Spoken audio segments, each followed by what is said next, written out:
Well, greetings, everyone, and welcome to another episode of our WCN Fluencer podcast. I'm your host, Christopher McClellan, and you know, Margo, I've had so many comments here recently. I just had my beard trimmed and can't see the bow tie, and I didn't put a bow tie on today, and I don't know, what do you think, beard or bow tie or both? Got any suggestions for me?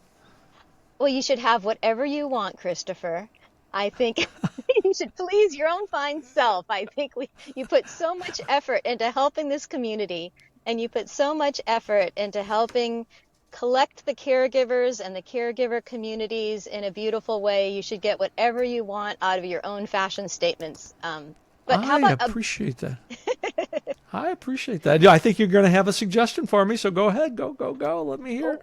well, you said the bow tie's your trademark. Is that accurate? Bow tie's my trademark. Mm-hmm. But now that you have a longer beard, people are saying, "Where's his bow tie?" Where's his bow tie? Mm-hmm. So what if you put the bow tie clipped on top of your beard, like right under your chin, as part of, like on your hair?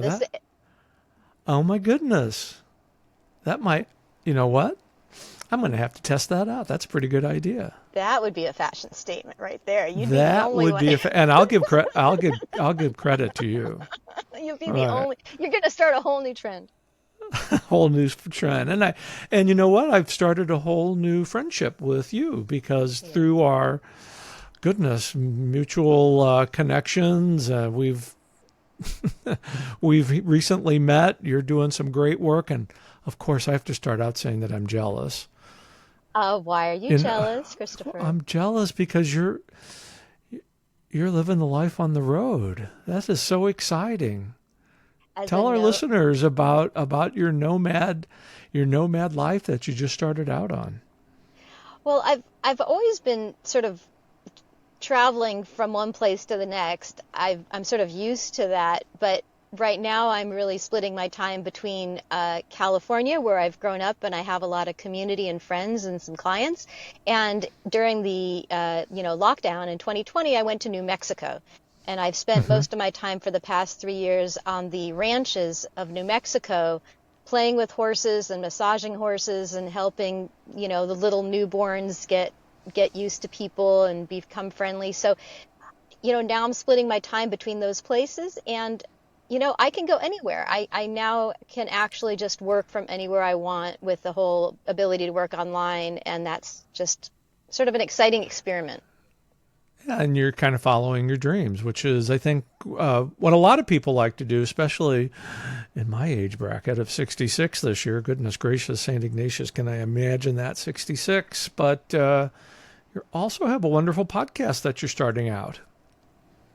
I do. I've been working a long time towards compiling, I've been teaching functional fitness with an emphasis on senior wellness for the past 25 years. And for the same amount of time, I've been writing a book and developing a system of healing called Body-Aware Grieving, a fitness trainer's guide to caring for your health during sad times. And so part of what's exciting now is I'm blending these two schools of wisdom and these different styles of taking care of ourselves. And the new podcast, new coaching, and new website is Body-Aware Living, Practical Ways to Care for Our Health During the Best and Worst of Times. So that's the new website. The new podcast is the same name, and I'm interviewing, sort of like you are, kind and wise people from around the world, and we're looking for practical ways to get through difficult times and celebrate our accomplishments. I love this body-aware living because oftentimes, especially for caregivers, we're concerned about somebody else's body and well-being, not our own. And I think you've captured a part here that is so important that caregivers often forget about self-care and taking care of themselves. Well, yeah, our bodies are going to have the best information about what we want and need and are capable of. And so when we're not paying attention to the signs that we are perhaps lower function than we'd prefer, that's when people can be prone to accidents, injuries, and stress-related setbacks. And stress-related setbacks might be too much of a habit that now has a negative consequence if it's too much of the wrong kinds of foods or too much of the wrong kinds of beverages. accidents, when we have strong emotion, it can be really hard to concentrate. So part of my focus is that this idea of we can't start getting better until we stop getting worse. How do Oh my we, goodness. That makes so much sense. That, right? Right? that makes so much sense. I've never heard Right. anybody say that. Oh, you're so sweet. Yeah, that's really how the functional fitness and the body aware grieving blend came Mm-hmm. together, because my goal for myself and others is senior wellness. How do we live as long as we can at the highest quality of independence and quality of life with our daily activities? How do we have the body? Functional fitness is the question. How do we have the body that allows us to lead the life we want to lead? So that would be like what functional fitness means. We want practical ways to get through our day in a way that's enjoyable, and we want our bodies to help us do that. So what I saw is that the biggest decline in fitness would happen for people when they were going through caregiving, loss of a pet, their own illnesses, when they're going through divorces, when they're all stressed out about, money worries. Those were the times when people had the biggest health setbacks. And Right. so my goal in terms of how do we stay, if the end game is to be fit for as long as possible, how do we lose less fitness during the hard times? So that's kind of what I'm trying to, it's just more fun. Feeling good is just more fun, really. Feeling good is just much more fun, but finding that proper balance. Yes. I've had a number of caregivers tell me over the years, well, I am sick and tired about people telling me that I need to take better care of myself. And I said, well, I kind of understand that, but because the person who I cared for told me all the time I needed to take better care of themselves. But I'd be interested in hearing your response to this. And I kind of changed the response when I hear that. I said, well, what about having self-compassion for you?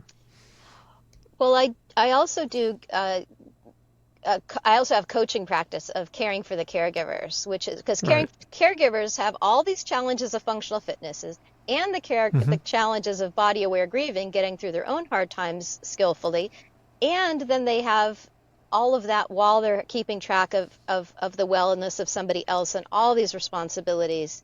And so one of my questions when I'm talking to caregivers, the first question is always, are you as important as the person you're taking care of? Oh, goodness. Right? Yeah. I get silent. Oh, that's a good Yeah. one. Are Yeah. you as important as the person you're taking care of? Mm-hmm. What do you think of that, huh? Well, I could answer that going back from my caregiving experience, and I have said since, I said, if I was half as good at taking care of myself as I was of taking care of my care partner, I'd be in pretty good shape. Well, and that's your wisdom speaking, Yeah, I but I didn't mean, know that while I was in the middle of it, well, and that's that's why why it's wisdom now. and that's why it's That's why it's touche. That's right, That's what you call but that's wisdom. why, but that's why we do these shows, these podcasts, and we share our experiences, because we know that there's going to be millions upon millions of people that are going to be coming after us as caregivers, and we want to be able to exchange and give them as much information and help as they can. And the best, one of the things on the Whole Care Network, and that's why I'm so thrilled for you to be a part of the Whole Care Network, is one of the best source of information and referral is from one caregiver to another. And you're demonstrating that today with all sharing your wisdom, which is much, much more than mine. Well, we all have our specialties, and Right. that's this whole thing about the caregiver industry is that you're collecting people who are from any walk of life in any industry that or any job they used to have. What is a caregiver? Who is a caregiver? It's anyone that ended up with It's these anybody. responsibilities. What do we look like? Right. What unifies us? And so you're unifying us into a community where we can help not feel so alone, and we can not feel like I'm dealing with these things that are absolutely inconceivable. And then at least we can have a chorus of people who go, oh my God, my challenges are inconceivable also. Well, apparently they're happening. they are conceivable because they're happening. They're Let's get happening, knowledgeable. right? Let's get knowledgeable. Let's go from these things don't even seem like they could be happening to go and they are happening. And how do we help one another to get through it? And I appreciate that so much. And like going back to what you said about, well, if I was caring for my part, when I was caring for my person, what did I know about caring for myself? The second question I like to ask caregivers especially is, how do you know when you need help? Goodness Right? gracious. How do you know when you need Right? help? How do you know when you're needed? You're the one. It's your turn. How do Yeah. we know? How do we know? Is it when you're laying in bed counting the popcorn ceiling, counting the popcorn in the ceiling for the eighth day in a row, wondering how you're going to go through this next day? How do you know when you need help? Well, and you're bringing up an interesting point, very subtly, but it's accurate, is there's the emotional signs that we need more assistance to ourselves. So here's one of the things I do. I have something I call the Wellness 100. If you at your absolute peak level of function, because it's very personal to each, what are we Mm-hmm. good at when we're feeling well? That's personal, right? So if your Mm-hmm. absolute highest current level of function, highest level of possible function is 100, you can sort of start going, well, where am I right now on a scale of 1 to 100? And the point that you were hinting at was also the emotional versus the physical wellness. So I like to Right. have people have the wellness 100 for feeling and the wellness Mm-hmm. 100 for functioning, because sometimes those are in accordance and sometimes they're not. So for example, Mm-hmm. if you're depressed, you might be feeling really lousy, and honestly, the will to live and suicide reduction is a very passionate topic for me, and Mm-hmm. we don't have to go in as deep as you want right now, but I really do care about when At people, some point, I'm going to want to go yeah, in deep on this. That will be yeah, for that'll be for a future conversation, because that is a sensitive topic that needs to be talked about. Mm-hmm. it is. But here's an example of someone who could be feeling really lousy. They could be dealing with a lot of depression, but they could be functioning really well. They get up, they go to work, they put on their little smile, they do a great job at whatever their career is. They could come home, they could be feeling lousy and functioning well. So for example, so Mm-hmm. their wellness 100 for feeling might be, honestly, if they're only talking even to themselves, would be a low wellness number. But their Right. function number could be potentially really high. And the opposite is possible too. Someone could be having a really pretty happy time in their life. Things are going well. They like their life in general, but they're home with the flu. So now you're Mm-hmm. talking about someone who can't even, sit up without getting dizzy and thinking they're going to throw up or whatever's going on with their physical Right. wellness. So their function level is very low. If you can't sit up and drink a Mm-hmm. sip of water without getting dizzy, your function level's low, but they might be feeling fine Mm-hmm. emotionally. Oh, I can't Right. wait till I'm over this because I'm going to go do X or Y activity. So I try to add math and numeric distinction to some of these Mm-hmm. things that are hard to put their finger on, like feeling and functioning, so that we can then, without guilt and hesitation and resistance, say, oh, my number of feeling or functioning is really low, despite whatever my best efforts are. I need to deal with that. Period.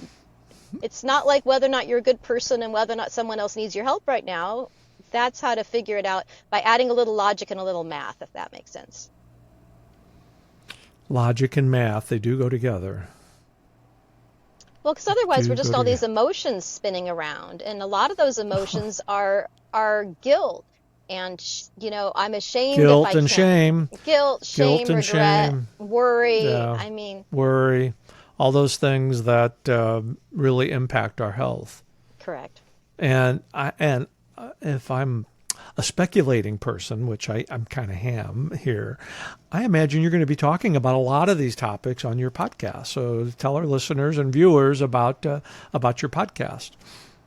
Well, my podcast, my podcast is what people want it to be. I want communication. I want communication Right. with people on social media. I've got, a YouTube channel because a lot of my podcasts, there's a video to it. I've got a Facebook group. I've got people wanted to go to bodyawareliving.com and offer their email address. I can be doing communication and polling and finding out. I just appear as a server now to the community in the world. I want to share anything that I've been through with fitness, with wellness, with grief, with caregiving, with anything that I've been through that's useful to somebody or useful to a group of people. Hands up, speak up. I'll do that next. Oh. I've just got this, willingness You've got to help. passion. I've got a You've ton got of passion. Super committed. Yeah. I'm super And committed. all your contact information will be available on your new landing page on the Whole Care Network, Body Awareness Living, featuring Margo Rose. And Margo, with the great work that you are doing, you are certainly a WC influencer. And we are tickled to death to have you a part of the Whole Care Network. And we can't wait to have more wonderful conversations with you. Thanks for joining me today. I have one request. Can we be tickled to life? Can we be Can we be tickled to tickled to life? You know instead what? of tickled to life? We're going to be tickled to life. I like that. Of course. Here's the okay. If I could have one final takeaway, You have you have the last word. Final takeaway. We need fun. Caregivers need fun. A lot of what we Need do fun. isn't fun. Yeah. We need fun. We need to have a good time some of the time. We can't wait until after this responsibility or that responsibility ends. We need fun today. We need something that we enjoy, something that gives pleasure, something that treats ourselves to the feeling of like, wow, I love being alive today, even for a couple minutes. Like whatever the best couple minutes of each day are, we need to have those because we need to sustain ourselves through those times that are harder. But fun is a fantastic medicine, and I think each person needs to figure out what that means to them. Fun and laughter are the best two medicines that people can have. And Margo, you are fantastic. Can you laugh with me, Christopher? Can we end the show laughing? We can end the show laughing. Let's let the laughter continue. Make it happen. Oh my goodness! And I'm not even wearing my bow tie on my beard yet. So goodness. I can't wait to see that. You'll get the first picture. So safe journeys and travels, and we'll be keeping tabs on you as you enlighten people with your words of wisdom and your humor as well. Thanks, Margo. Thank you, Christopher.